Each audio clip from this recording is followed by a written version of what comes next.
Está começando mais um Contraponto. Um tema, reforma e a representação política.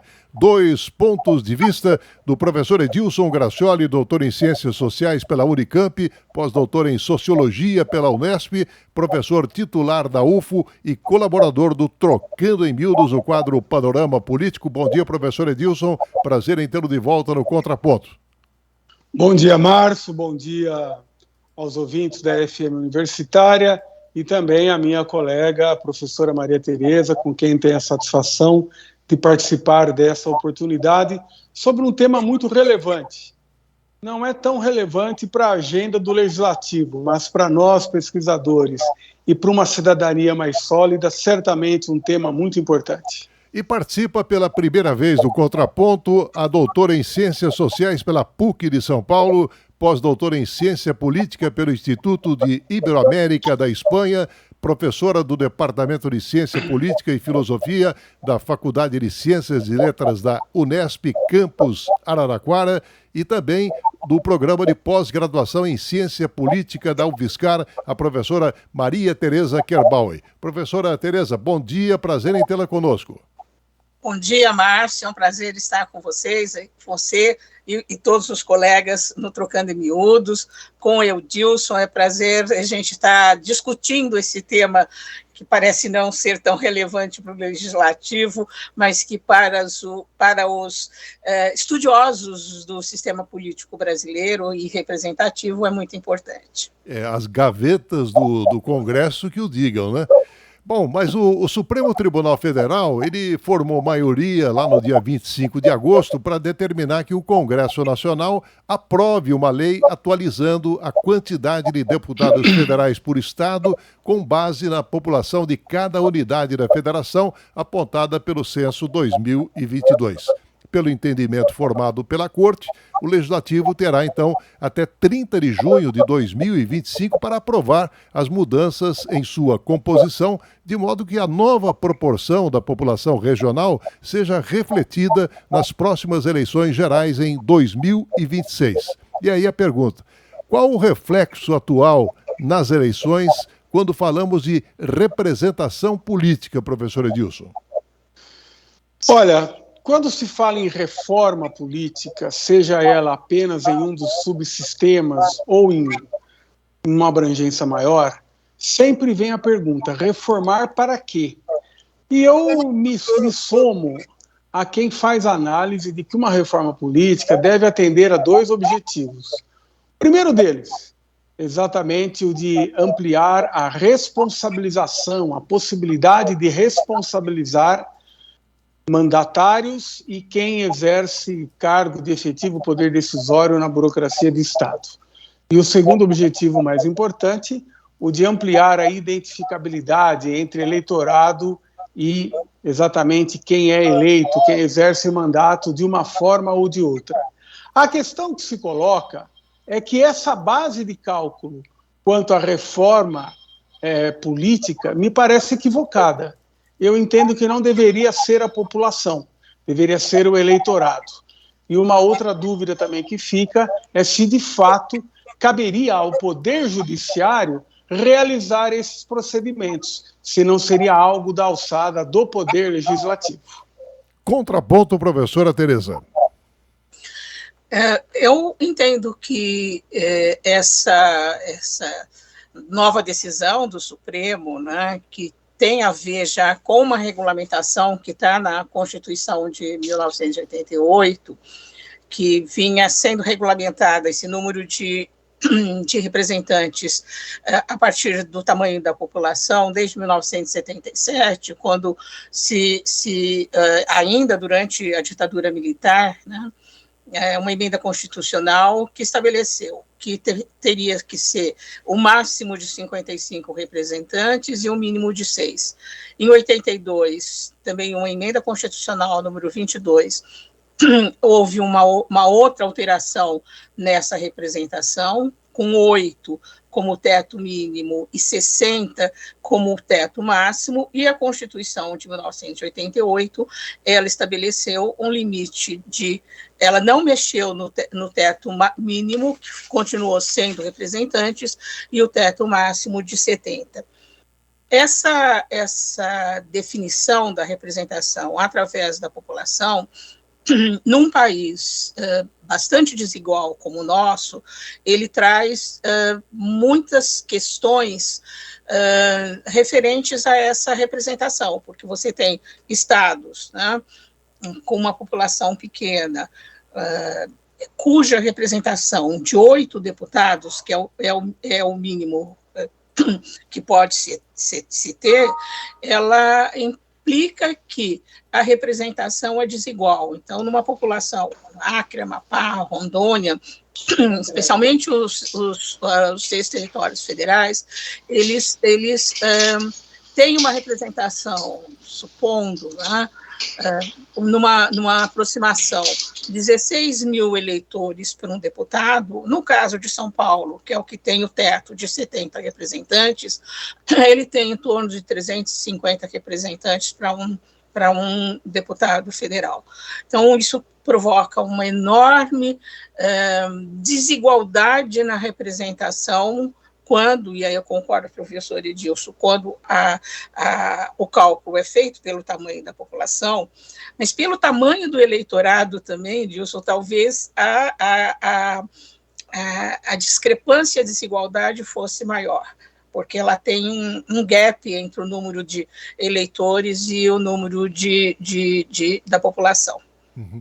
Professor Edilson, caso não seja cumprida a determinação da Corte, o Tribunal Superior Eleitoral terá que determinar até 1º de outubro de 2025 o número de deputados de cada estado e do Distrito Federal para a próxima legislatura. E a pergunta é a seguinte: qual que é a expectativa de cumprimento desse prazo pelas unidades da federação, professor?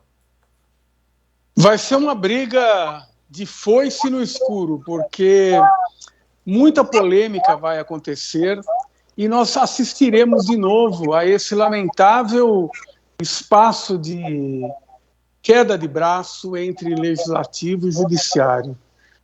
E eu concordo com o que a professora falou em relação são 3 aspectos, né, para estabelecer uma representação mais coerente. A base de cálculo, se é o eleitorado ou a população, tem a ver com o seguinte: quem é que vota, quem é que pode ser votado? É o eleitorado. Então, a população não deveria ser a base de cálculo. Mas o grande problema é exatamente esse intervalo entre o número mínimo e o número máximo de cadeiras, e os números que a professora trouxe mostram o seguinte: um eleitor do Acre, acho que foi esse o estado que a senhora mencionou, ele vale quase 21 vezes ou 22 vezes o eleitor de São Paulo.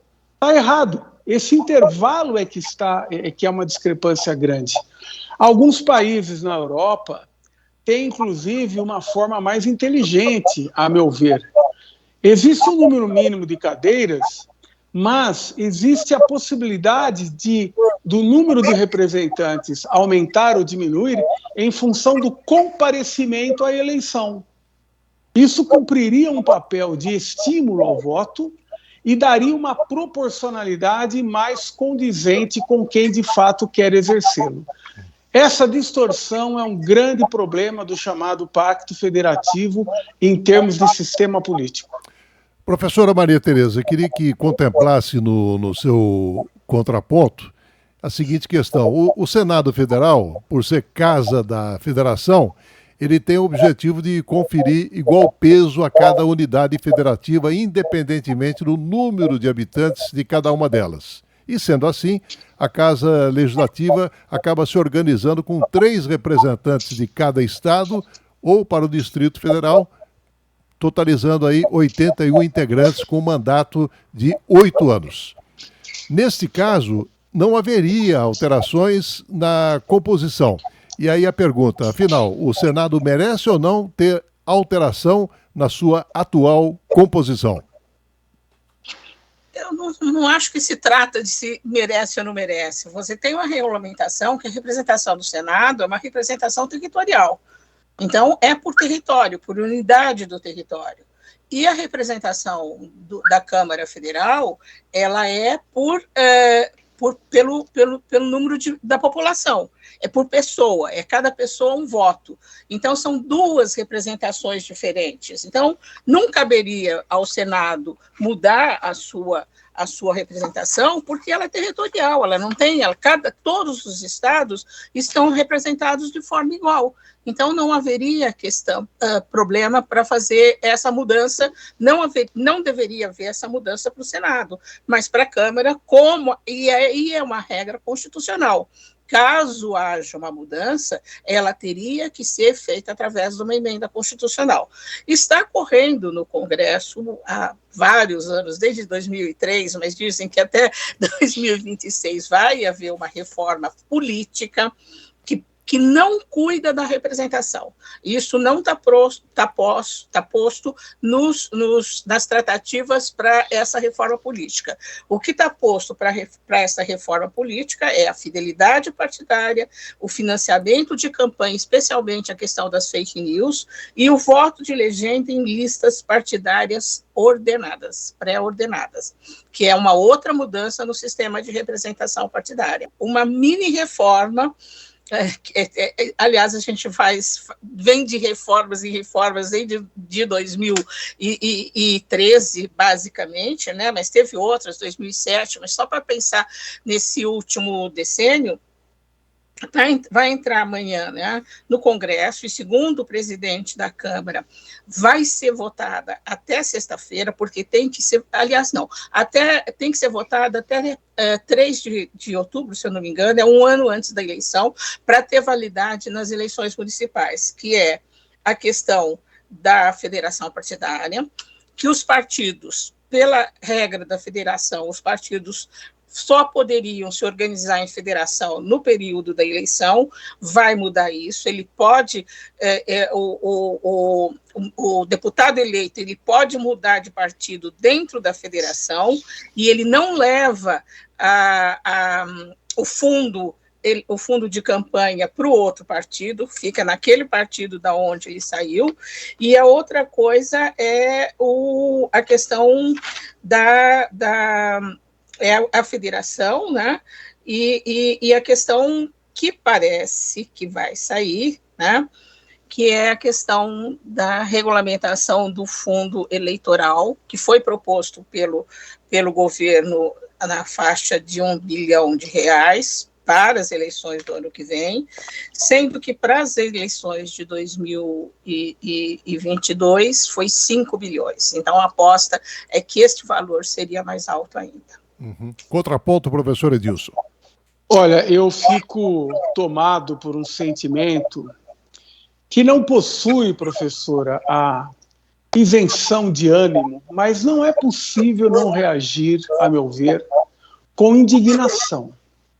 O Brasil tem vivido, há muitos anos, a seguinte circunstância: a cada eleição, às vésperas dela, são aprovadas mudanças que só introduzem mais instabilidade na compreensão do sistema político e do próprio sistema político. Vamos nos lembrar que em 2017 foram suspensas, foram canceladas as possibilidades de coligação para disputa proporcional.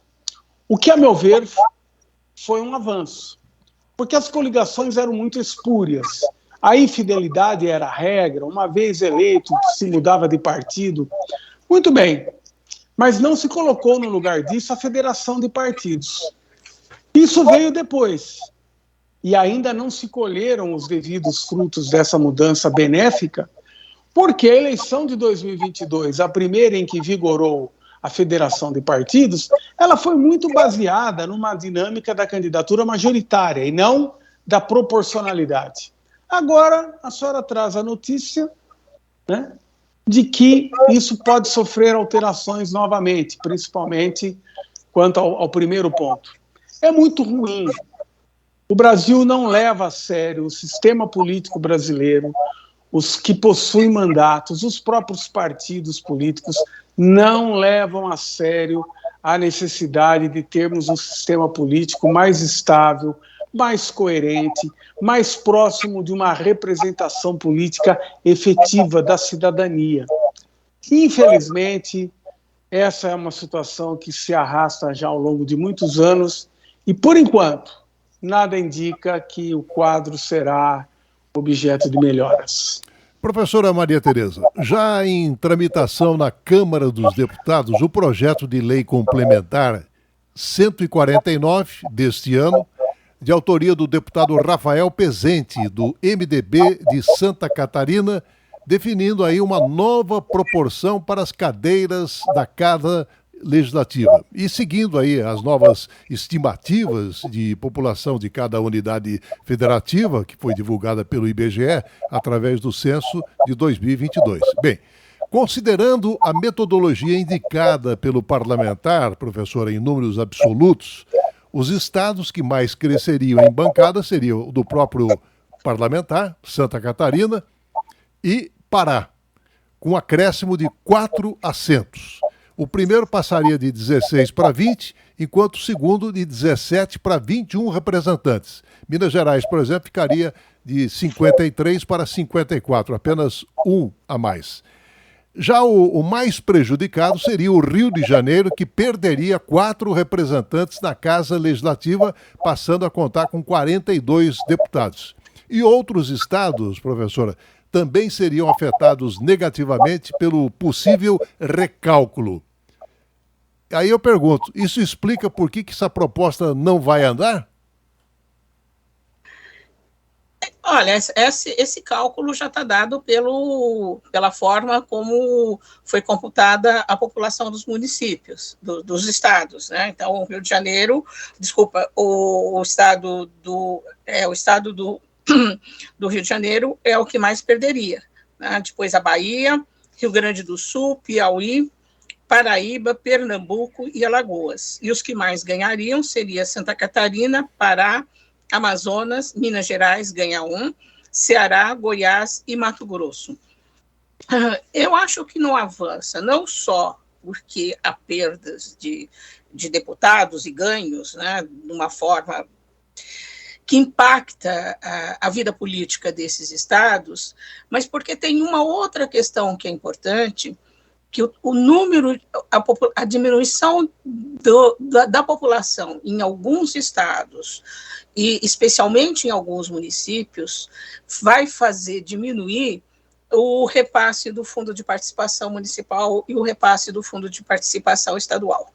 Então, isso vai ter uma implicação financeira, quer dizer, aliada a uma implicação da diminuição dos repasses, acho que são mais de 2.300 municípios que teriam essa diminuição. Essa implicação dos repasses e mais uma diminuição dos números de representantes impactam fortemente esses estados, especialmente esses estados do Nordeste, que são os estados que mais perderiam deputados e que mais perderiam a transferência do Fundo de Participação Municipal e Estadual. Acho que vai ter muita dificuldade para repassar, e a gente não pode esquecer que tem uma reforma tributária que vai impactar também a questão das receitas dos estados e dos municípios. Contraponto, professor Edilson.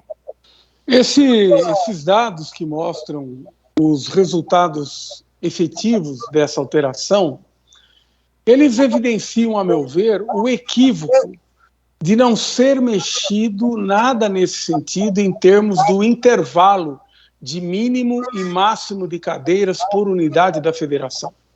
Esse é o grande obstáculo. Quero chamar a atenção para um outro aspecto. Nós vivemos um período de negacionismo, de anticientificismo muito grave, e não saímos dele ainda. Muitas pessoas se recusaram a responder o censo. Então nós temos hoje uma confiabilidade um pouco menor no que se produziu no censo recentemente divulgado. Então, é um quadro de incertezas. Um quadro de incertezas. Os estados que perderão cadeiras do parlamento na Câmara Federal, evidentemente, vão questionar esse cálculo. E talvez a brecha normativa, jurídica, por onde se possa barrar essa alteração, seja exatamente a da competência do poder que está promovendo tais alterações. Porque isso é matéria que tem um fundo constitucional, como a professora já levantou, não é por meio de uma proposta de emenda constitucional que essas mudanças estão ocorrendo, e talvez isso seja judicializado e digamos, paralisado esse processo de mudança por esse argumento, mas, como sempre, o pano de fundo é a questão da materialidade, da questão econômica. Né? O fundo de repasse vai ser alterado em função disso. Bom, o professor Edilson falou em proposta de emenda constitucional e tem uma, professora Maria Tereza, propondo a redução do número de deputados e senadores. Essa proposta está sendo analisada na Câmara dos Deputados e altera a Constituição Federal para reduzir o número total de senadores e de deputados federais e estaduais nas respectivas casas legislativas. E o deputado Nilson Leitão, que propõe essa mudança, ele é do PSDB do Mato Grosso. Ele afirma que o objetivo, professora, seria reduzir o custo do Estado brasileiro para o contribuinte. Bem, parece que essa tal de redução de custo para o contribuinte não é nova, né, professora? Não, não é nova, mas os deputados não estão dispostos a fazer essa redução pelo tamanho do fundo eleitoral, que veio substituir o financiamento de campanha de pessoas jurídicas de pessoas jurídicas. Foi aprovado o fundo eleitoral. Você tem o fundo partidário que financia o partido e o fundo eleitoral que financia o partido das campanhas eleitorais. E esse fundo eleitoral, o ano da eleição do ano passado, foi 5 bilhões de reais. É muito dinheiro. E agora, para a eleição municipal, ninguém sabe quanto vai ser. Tem uma conversa entre os partidos de que quanto menos partido e menos deputado, se você mantiver esse percentual do fundo eleitoral e do fundo partidário, os partidos ficam mais, digamos, em condições de agir de forma mais adequada do ponto de vista político. Uhum. Professor Edilson, o deputado Nilson Leitão, ele estima que apenas com a redução do número de parlamentares federais, tomando-se como referência, por exemplo, as verbas indenizatórias e não indenizatórias, o Congresso poderia economizar 1,3 bilhão de reais por legislatura de 4 anos. No caso dos deputados estaduais, a redução poderia representar uma economia de 2,1 bilhões de reais por legislatura. E aí eu pergunto se essa proposta vai a plenário ou para a gaveta, professor? Olha, misturam-se aí questões diferentes. Por exemplo, que as eleições do Brasil são rios por onde escoam recursos em abundância, e é quase obsceno o que se gasta numa eleição. Eu estou de acordo. Mas como é que você resolve isso? É diminuindo o número de representantes? Não. Você pode diminuir o volume do fundo eleitoral. Você pode colocar limites ao que uma campanha deve custar. Eu disputei, professora Maria Tereza, nos últimos anos, 3 eleições. Eu fui vítima disso porque era afiliado a um partido pequeno. Eu sou contra campanhas caras como as que ocorrem no Brasil. Outra questão, a remuneração parlamentar e principalmente os recursos que, digamos, dão sustentação ao gabinete de cada parlamentar, eles podem ser numa quantia menor, numa dimensão menor. Então, a economia por aí não deveria afetar, ao meu ver, a representação política. Você tem outros debates que cabem, né? Por exemplo, quando vem essa tese de que o Estado brasileiro é inchado, e muitas vezes se fala do número de funcionários públicos, ora, vamos aos dados. Na França, 21% da população economicamente ativa está empregada no setor público. Nos Estados Unidos, atenção para isso, nos Estados Unidos, 15%. No Brasil, tem oscilado entre 9% e 12%. Onde que há inchaço da máquina pública? Então, nós precisamos tratar essas coisas com diagnósticos sérios. Então, aí eu respondo a tua pergunta, Márcio. Se essa matéria for tratada ao sabor de um senso comum mal informado, por vezes deformado, talvez ela prospere. Agora, o corporativismo da indústria das campanhas, de candidaturas aquinhoadas com muitos recursos, não me parece sinalizar para que isso avance na agenda do Legislativo na esfera da União. Bem, professora Maria Tereza, nós abrimos algumas gavetas lá do parlamento, né, e tem lá uma proposta de emenda à Constituição, a PEC 431 de 2018, onde estados e também o Distrito Federal passarão a ter 2 e não 3 senadores, como é hoje. E os mandatos, eles continuarão a ser de 8 anos, mas renovados um por vez a cada 4 anos. O que pensa a respeito, professora? Acho que eu tenho a mesma opinião que o professor Edilson. Isso não resolve o problema da questão financeira e do gasto público que se tem com campanhas eleitorais e com os próprios deputados e senadores. Não é isso. E já foi, a cláusula de desempenho, por exemplo, ela já foi feita, refeita, a mini-reforma de 2017 estabeleceu outros critérios, mas os partidos pequenos, que são partidos de donos, né, não são partidos ideológicos, eles continuam existindo e continuam, de alguma forma, tendo acesso ao fundo partidário. Então, diminuir o número de representantes não significa necessariamente diminuir o número ou a quantidade ou o tamanho do financiamento público dos partidos e das campanhas eleitorais. Professor Edilson, essa PEC 431 de 2018, com relação à quantidade de cadeiras na Câmara dos Deputados, continuará sendo definida por lei complementar proporcionalmente à população dos estados e também do Distrito Federal. Entretanto, o número total de deputados federais por unidade da federação passará a ser de no mínimo 4 e de no máximo 65. Atualmente o número varia entre 8 e 70. E aí eu pergunto se a gente pode chamar essa mudança de trocar 6 por meia dúzia? Trocar 4 por 8. Ou 8 por 4. Eu diria que, matematicamente falando, a mudança do piso, o número mínimo de cadeiras, é até interessante, porque você vai aproximar para um patamar mais próximo da realidade, do que representa ou a população ou o eleitorado das unidades da federação de menor tamanho, daquilo que é a realidade. Entretanto, a diminuição do número máximo, isso causa problemas. Vamos aos números, né?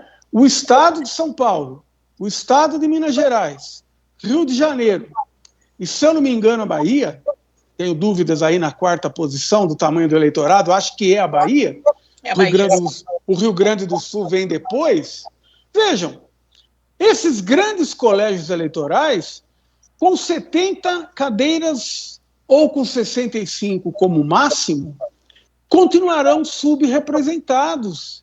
Nós temos que recuperar uma noção básica da democracia representativa, que é a seguinte: o legislativo, eu estou falando de Câmara Federal, ele é o órgão de representação política do eleitorado no âmbito do Estado, no aparelho de Estado. Então, eu sou crítico disso. Quero só fazer uma observação, Márcio, em relação ao Senado. O Senado diminuir de 3 para 2, além dos aspectos já apontados pela professora Maria Tereza, não resolve os problemas de fundo do Senado. O Senado é uma casa revisora, cá para nós, em geral conservadora, mas ele cumpre um papel de coibir eventuais pirotecnias que passem pela Câmara Federal.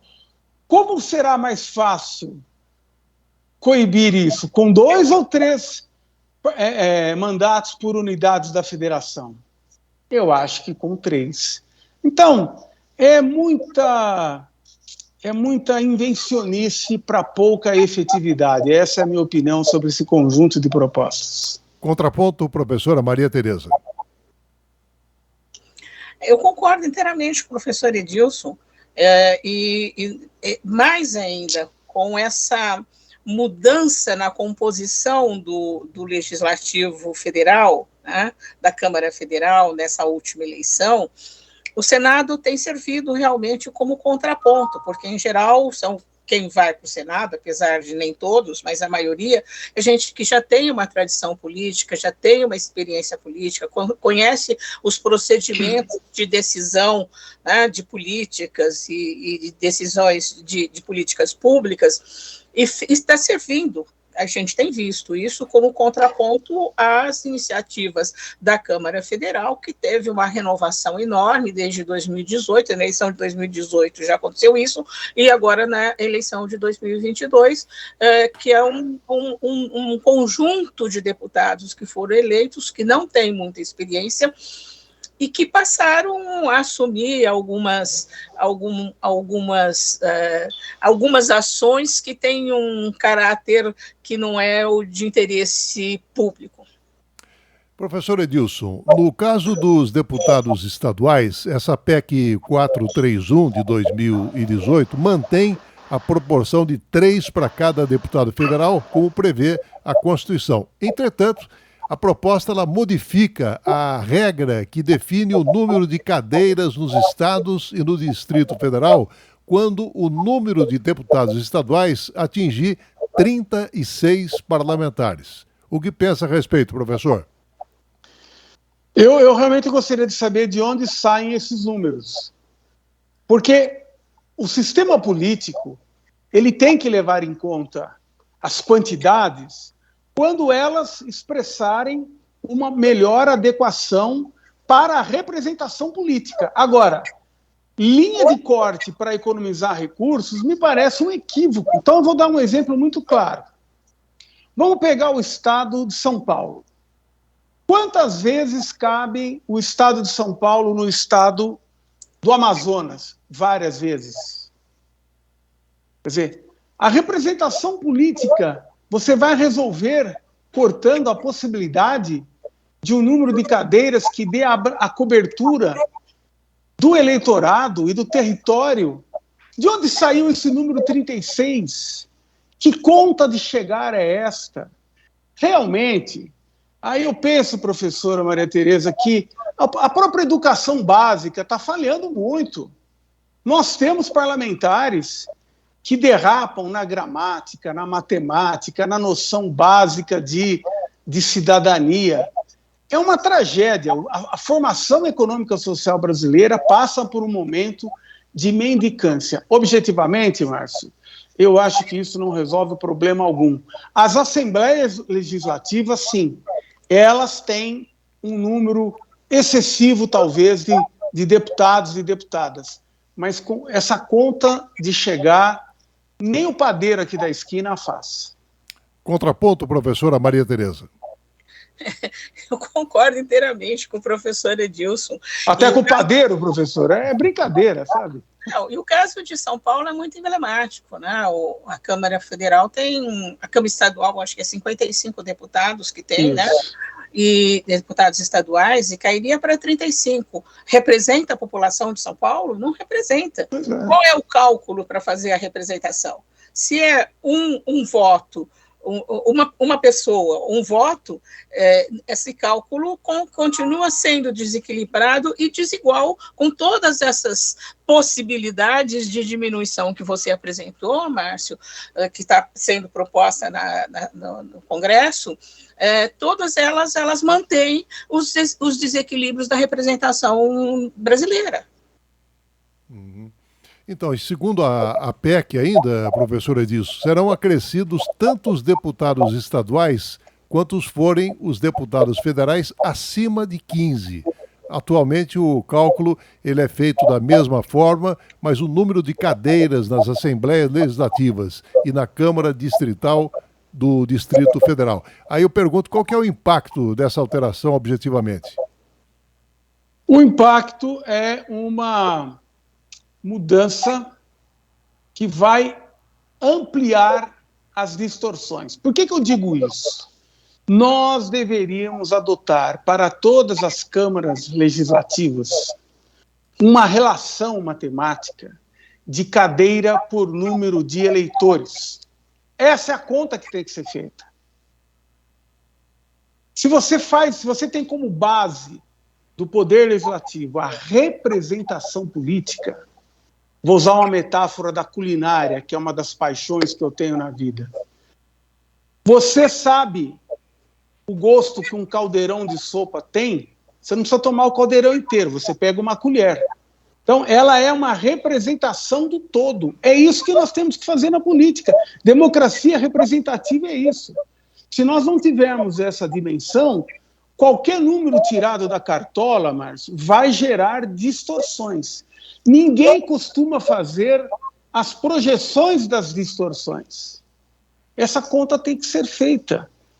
Essa linha de corte para São Paulo representa uma coisa, para Roraima representa outra. Para o Distrito Federal, veja, o Distrito Federal tem uma população muito grande, se você pensar em termos do tamanho do território dele.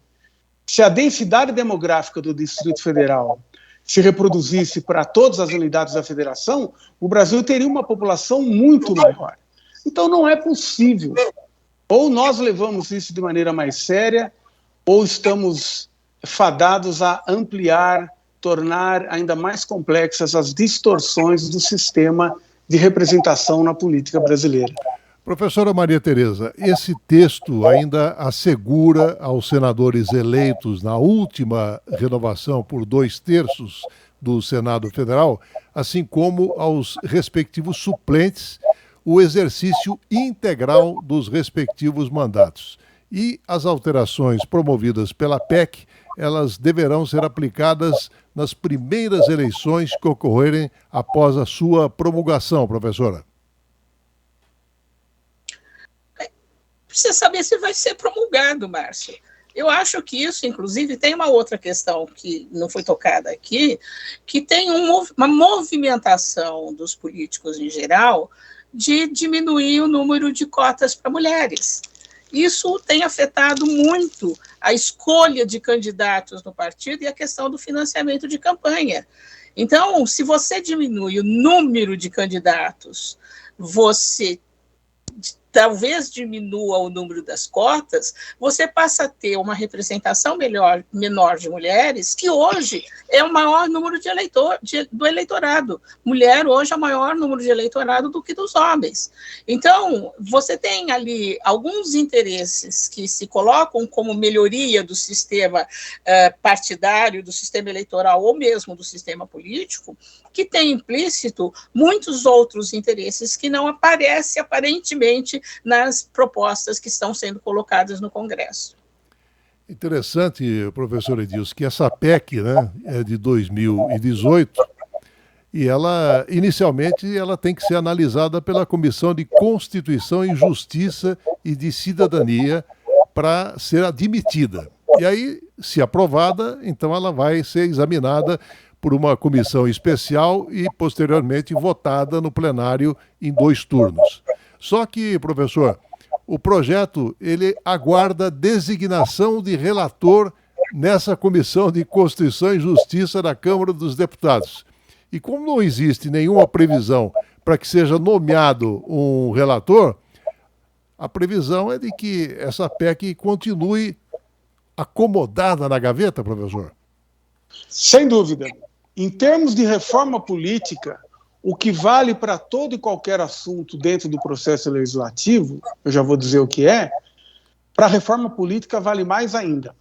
O eleitor, a eleitora e quem se elege tem que saber o seguinte: não é toda matéria apresentada na forma de projeto de lei que vai a plenário.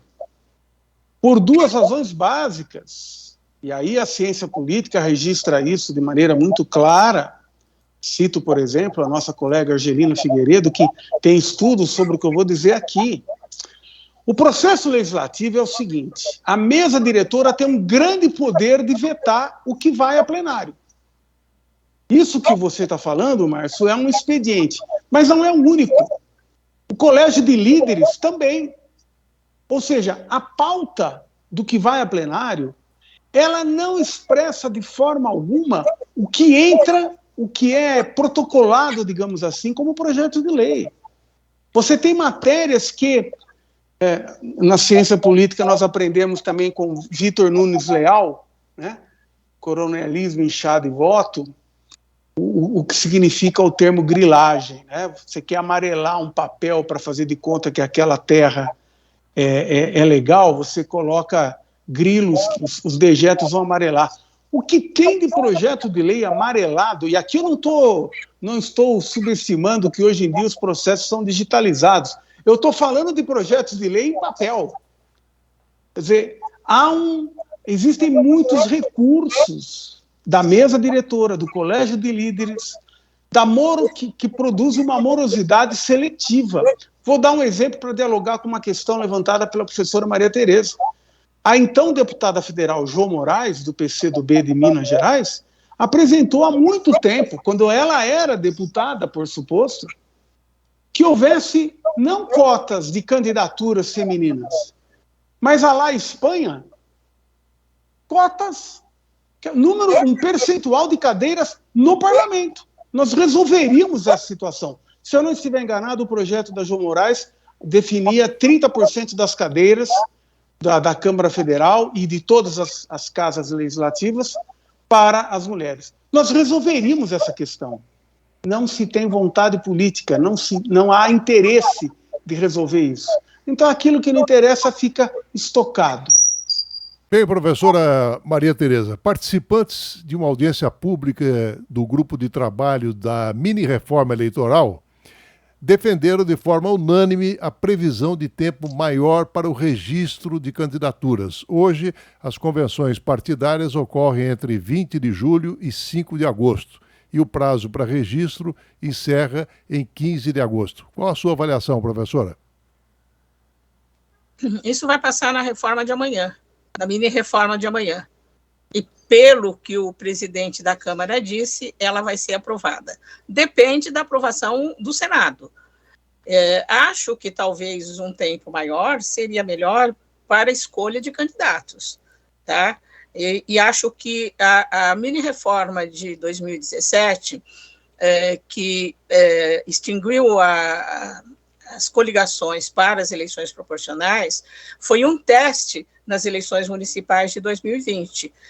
E esse teste tem provocado outras mini-reformas no sentido de evitar que o sistema perca muito daquilo que ele tinha anteriormente, no sentido de perder as possibilidades de eleição de deputados, de vereadores, com maior facilidade.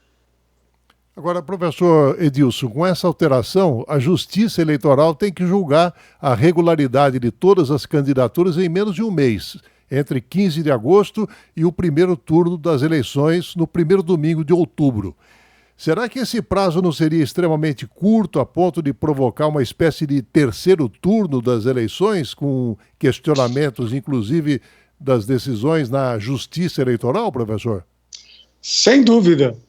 Eu diria até que a Justiça Eleitoral brasileira, que tem muitos méritos, eu sou um defensor, eu conheço juízes eleitorais, promotores eleitorais, A justiça eleitoral brasileira ela é muito importante, ela não pode ser atacada como foi no último período. E ela tem que ser, inclusive, melhor equipada. É um ramo do judiciário, esse sim, precisaria de um maior número de funcionários, de investimentos em tecnologia mais efetivos. Eu vou dar um exemplo dos testes que nós temos vivido quanto a esse calendário apertado. Durante muito tempo, o período de campanha era de 90 dias antes da eleição. E funcionário público era obrigado a se desincompatibilizar nesse período. Aí o que aconteceu? Abreviou-se o período de campanha para metade desse tempo, 45 dias. Mas não se atentou para a necessidade da mudança na legislação eleitoral, adequando o tempo de desincompatibilização do funcionário público. Sabe o que acontece? Um funcionário público que vai disputar a eleição, ele fica afastado do seu trabalho remuneradamente, porque ele não pode ser punido por ser candidato. 90 dias. Mas ele, em tese, só pode fazer campanha 45 dias. São coisas absurdas. Outra dimensão. Alguém tem dúvida de que... Eu vou dar o melhor exemplo para ficar bem claro o argumento. Alguém tem dúvida de que o ex-presidente Bolsonaro ficou em campanha por 4 anos para a reeleição? Não. Como que é isso? Os mandatos, quem exerce mandato hoje, está há 4 anos, há 3 anos, há 2 anos, usando as tais emendas impositivas para se cacifar eleitoralmente. Isso não é campanha extemporânea? É. E o que acontece? Nada. Uhum. Professora Maria Tereza, a proposta tem sido considerada também como uma espécie de novo código eleitoral, já que busca consolidar também a legislação eleitoral e as resoluções do Tribunal Superior Eleitoral. E uma das medidas também seria a quarentena de 4 anos antes das eleições para determinadas categorias como juízes e policiais. E para fins de distribuição de recursos do fundo partidário e do fundo eleitoral, o texto ele prevê a contagem em dobro de votos em mulheres ou em pretos. O que pensa a respeito, professora? Olha, acho que tem muita tentativa de mudança, experimentos que, como disse o professor Edilson, não levam em conta a realidade do país, não levam em conta o que pode acontecer no futuro. Acho que o caso, por exemplo, do fim das eleições proporcionais é muito significativo, porque ele, na realidade, ele tinha como intenção diminuir o número de partidos, mas ele não diminuiu a fragmentação partidária. Fragmentação partidária nas eleições municipais de 2020 continuaram grandes, porque se proibiu a coligação para as eleições proporcionais, mas não para as eleições majoritárias. Então, você teve prefeitos que foram eleitos com uma coligação enorme que substituía a coligação das eleições federais, dessas eleições por legislativo municipal. Então, acho que esse conjunto de propostas que é feita me parece meio atendendo a interesses específicos. No caso da quarentena dos candidatos que viriam das forças, das polícias militares ou do Exército, né, ou da Aeronáutica ou da Marinha, acho que faz sentido, e tem um pouco o sentido de desmilitarizar a política, é isso. Não sei se passa, porque hoje nós temos uma representação tanto do setor das polícias militares e civis, mesmo do judiciário, mas o judiciário não está aí, e do Exército, muito grande no Congresso Nacional. Então, talvez tenha um pouco de resistência nesse caso. Bom, a proposta, professor Edilson, ela regulamenta as chamadas candidaturas coletivas para os cargos de deputado e de vereador. E esse tipo de candidatura caracteriza-se pelas tomadas de decisão em grupo, como se fosse uma espécie de mandato coletivo. Realidade ou ficção, professor? Pura ficção. Eu gosto de enfrentar esse tema para dizer o seguinte: toda candidatura é coletiva, por 2 razões. O Brasil não tem a figura de candidaturas avulsas. Para se ser candidato, tem que fazer parte de um partido, dimensão coletiva. Além disso, o cálculo que garante a eleição se chama quociente eleitoral. O quociente eleitoral demonstra cabalmente que ninguém se elege sozinho, a não ser casos excepcionais. Eu vou dar exemplo das duas últimas eleições municipais em Uberlândia, a de 2020 e a de 2016. Nos dois casos, as candidaturas mais votadas obtiveram menos da metade do quociente eleitoral. Então, essa expressão candidatura avulsa, das duas, uma, ou é uma candidatura coletiva, ou é um pleonasmo, porque toda candidatura é coletiva, ou é uma fake, é um modismo. Inclusive o modismo que tem por trás uma ideologia antipartidária, talvez um movimentismo. Eu sou um duro crítico dessa expressão. Quando se vota na urna, se vota em um nome, vinculado a um partido, que será eleito ou não, dependendo da quantidade de votos, e isso vai ser a base de cálculo para saber quantas cadeiras aquela dimensão coletiva, o partido ou a federação fará. É muito modismo, é muita pirotecnia. Professora Maria Tereza, a população está sempre descontente e nunca se sente representada pelo Congresso Nacional. E sabe-se que muitos políticos buscam em cargos parlamentares apenas vantagens pessoais, como influência, altos salários, regimes especiais de aposentadoria. Mas o último ajuste quanto ao número de parlamentares, professora, foi feito há mais de 26 anos. E a população brasileira cresceu em mais de 50 milhões. O que pensa a respeito, professora?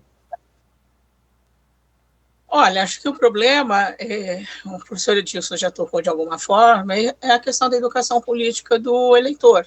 As várias pesquisas sobre comportamento eleitoral que têm sido feitas, por exemplo, 15 dias após a eleição para a Câmara Federal, para o Senado, ou mesmo para as Assembleias Legislativas, ou talvez para os municípios, o eleitor não lembra em quem ele votou. 15 dias depois, ele não lembra em quem ele votou para deputado federal, nem para quem ele votou em deputado estadual, ou, às vezes, até para vereador. Então, há uma falta de educação política do eleitorado, ele precisaria ter uma formação melhor para entender melhor qual é o papel. Então, não é o número maior, o número menor, a forma como se regulamenta isso, que vai decidir por um Congresso, por uma Assembleia Legislativa ou por uma Câmara Municipal que seja mais atuante em relação à questão pública e aos interesses públicos e às demandas da população. Professor Edilson, qual a relação que poderia ser extraída do processo de criminalização da política na sua representação, professor? Nós vivemos, de fato, no último período, até como prolongamento do que se convencionou chamar lavajatismo, uma criminalização da política. Então, por exemplo, a imposição de que para se ser eleito é necessário ter pelo menos 10% de votos em relação ao quociente eleitoral foi um lobby do Ministério Público para combater o famoso efeito tiririca. Ora, com que legitimidade? Se um partido reúne figuras com grande potencial de votos e ele obtiver nas urnas uma votação que lhe garanta, além da eleição dessas figuras, dessas celebridades, outros candidatos, qual o problema? Eles, em tese, não endossaram o programa partidário pelo qual aquele partido disputou a eleição? Então, esse é um bom exemplo de como a criminalização da política afeta a representação. A professora Maria Tereza fez menção no início aqui do programa de uma proposta, eu sou muito simpático a ela, do voto em lista partidária fechada. Eu sei que é muito polêmico, mas é polêmico porque não se tem, em geral, as informações do que isso representa. Quando você vota numa lista partidária, a dimensão programática do voto é muito mais consistente. E você já sabe a ordem de quem será eleito. Se fizer 2 cadeiras, são os 2 primeiros da lista. Se fizer 3, são os 3 primeiros. É melhor do que essa ciranda, essa situação de aleatório, digamos assim, do processo eleitoral. Professora Maria Tereza, qual o peso do voto feminino na representação política no parlamento? Muito pequeno. Pelo número de deputadas, acho que foi 17% do Congresso que foi eleito de mulheres, apesar de que a mini-reforma de 2020, né, ela estabeleceu que deve contar em dobro o voto das mulheres e deve ter o financiamento eleitoral também para as mulheres em dobro.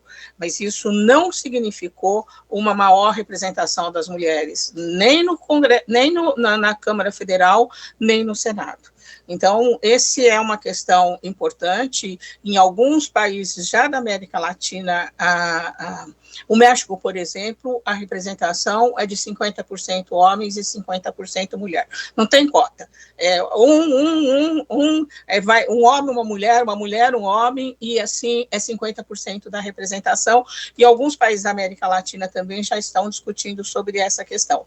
Só para voltar à questão do Edilson do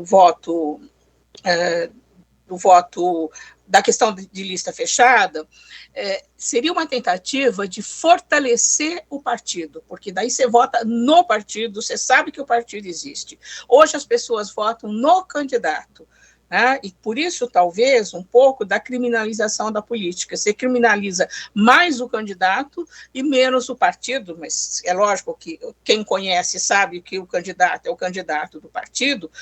Eu vou usar um exemplo que está hoje em toda a mídia. Quer dizer, o PL é o PL do Valdemar Costa Neto.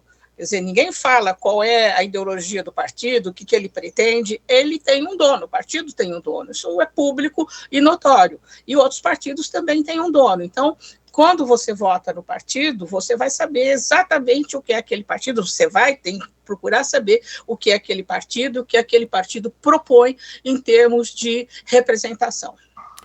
Professora Maria Tereza Kerbauer, doutora em Ciências Sociais pela PUC de São Paulo, pós-doutora em Ciência Política pelo Instituto de Iberoamérica da Espanha, professora do Departamento de Ciência Política e Filosofia da Faculdade de Ciências e Letras da Unesp, campus Araraquara, e também do Programa de Pós-Graduação em Ciência Política da UFSCar. Grande prazer em tê-la conosco no Contraponto, professora.